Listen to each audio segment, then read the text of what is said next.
Well, hi, Bob Maddox here. Hey, I want to share a quick verse, but I also want to share some thoughts. Early on, when I became a Christian, I was encouraged to memorize a verse. One of the first ones I memorized, Colossians chapter 3, first few verses. It says, "If then, and it is a fact that you've been raised up with Christ, keep seeking the things that are above, where Christ is, seated at the right hand of God. Set your mind on the things above, not on the things that are on earth. For when Christ, who is our life, is revealed, then you also will be revealed with him in glory." And then it goes on to just say, therefore we need to live different if we set our minds right. Well, right now, we've got some significant issues facing our world.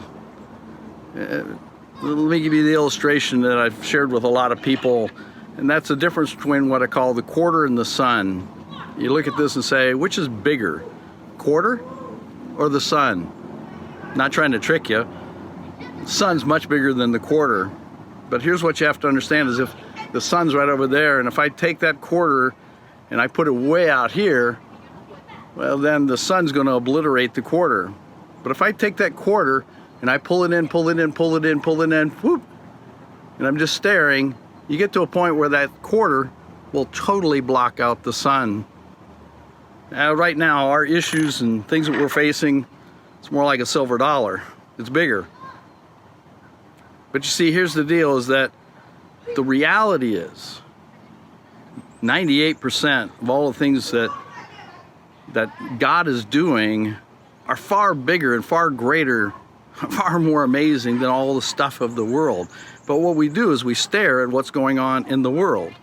And if we keep staring at it, and it gets closer and closer, then it blocks out all these great things of who God is and everything that God is doing.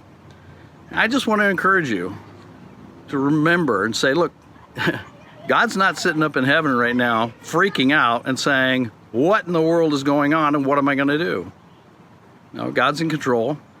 God continues to move. God continues to work. And if we can focus on God and who he is, his character, and all the things he has been doing and he continues to do, man, it's just such a huge help in the midst of a time like this. So, just want to encourage you, hold strong, set your mind on the things that are above, where Christ is, seated at the right hand of God. You've been raised up with him. That's where we need to keep our mindset. That's what we need to be focusing on. All right, have a great day.